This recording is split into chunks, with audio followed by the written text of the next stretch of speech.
महत्त्वाचा हेतू आहे की फेब्रुवारी आणि मार्च च्या राज्य अर्थसंकल्पामध्ये घरेलू कामगारांसाठी ठोस आर्थिक तरतूद या ठिकाणी करण्यात यावी।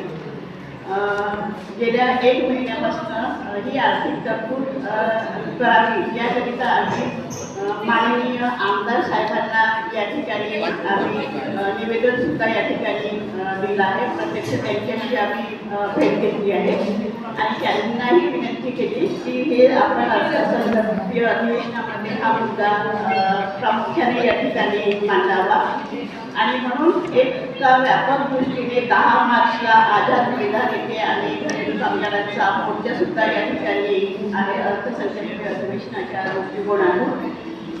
विदर्भ मोर्चाची संघटना ही महाराष्ट्र राज्य घरेलू कामगार समन्वय समितीला संलग्न आहे आणि या समितीमध्ये जवळपास 35 संघटना या ठिकाणी सहभागी आहेत।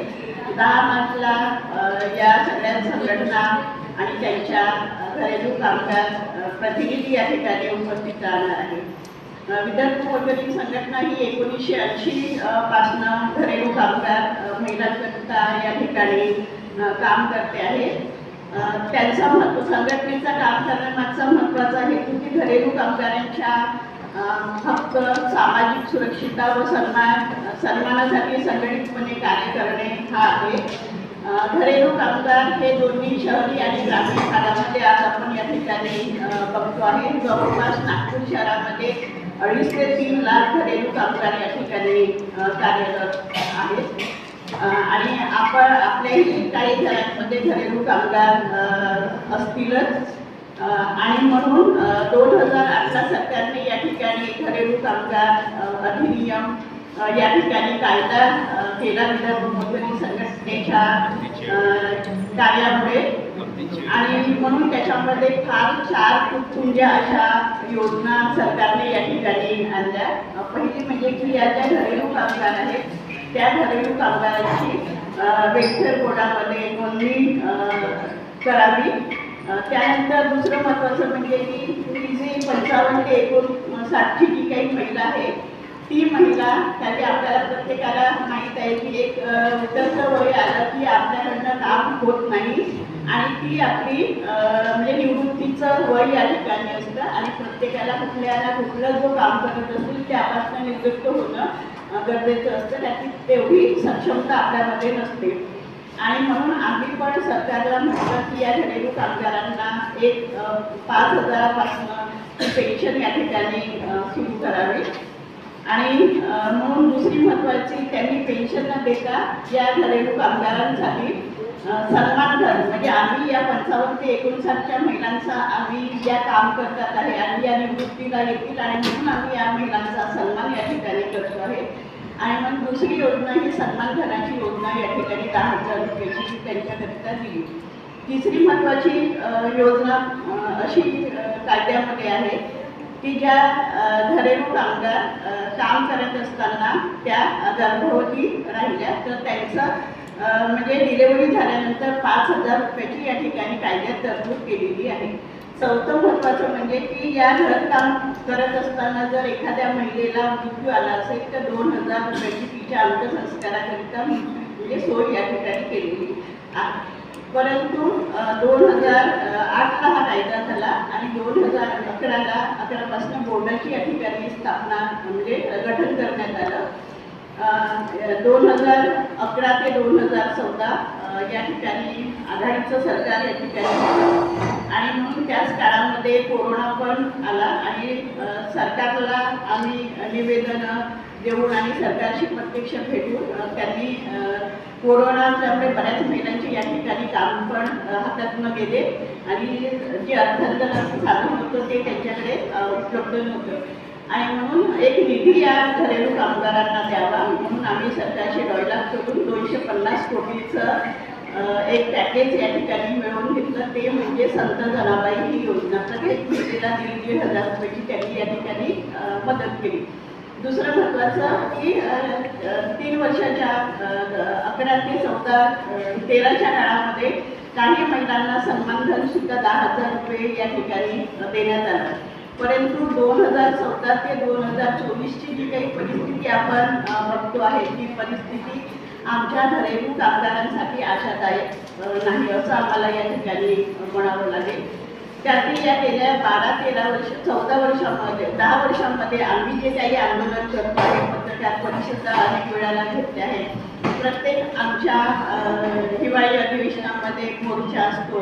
आम्ही सगळ्या आमदारांना या ठिकाणी निवेदन देतो, परंतु 1-2 आमदारच असे आहेत की त्यांनी या ठिकाणी हा मुद्द्याला थोडंफार हातभार या ठिकाणी लावलेला आहे. त्यातील घरेलू कामगारांच्या आंतरराष्ट्रीय कामगार संघटनेचं जे काही आयोजन आपलं एक हे आहे, तर त्याच्यामध्ये त्यांनी स्पष्ट या ठिकाणी भूमिका मांडलेली आहे की कन्व्हेन्शन 189 मध्ये की घरेलू कामगारांना सन्मानजनक कामाच्या ठिकाणी त्यांना काही सामाजिक सुरक्षा असेल, आरोग्याच्या सुविधा असेल किंवा त्यांचं कायदेशीरपणे संरक्षण व्हावं.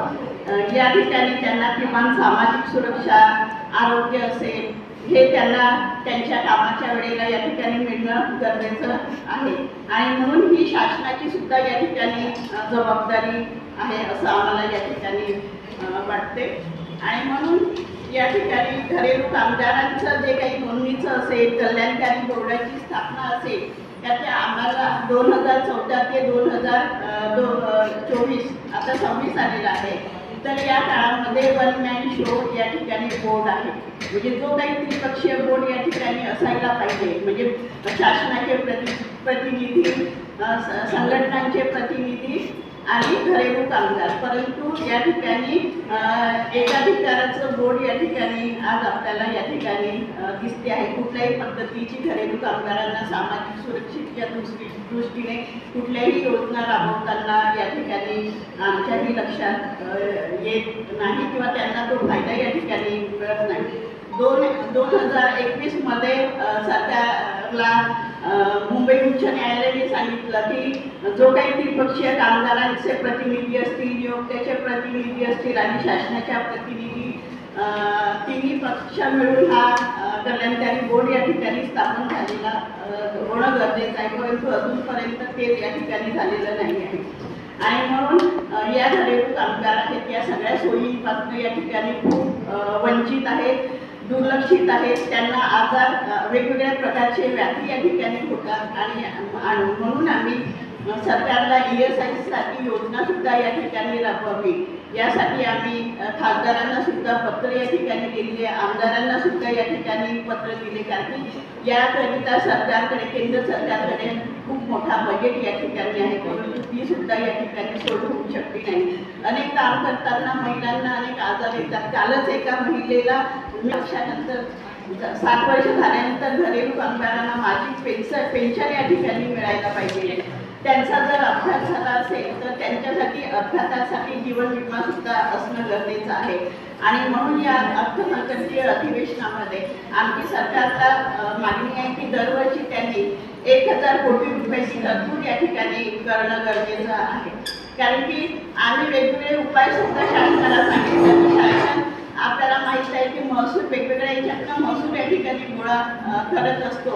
मग तो दारूच्या उत्पन्नापासून असेल किंवा वेगवेगळे टॅक्सेस या ठिकाणी सरकार लावतो, GST लावतो, CGST या ठिकाणी लावतो. आणि त्यातनं जर 0.5 जर सरकारने या घरेलू कामगारांसाठी जर बाजूला काढून ठेवलं तर या घरेलू कामगारांना एक मोठं मोलाचं सहकार्य या ठिकाणी होऊ शकते. आणि म्हणून आमची ही मागणी आहे की अर्थसंकल्पीय अधिवेशनामध्ये सरकारने बजेटची या ठिकाणी तरतूद करावी आणि त्यांना सन्मानाने जगण्याचा अधिकार प्रत्यक्ष या ठिकाणी मिळावा. या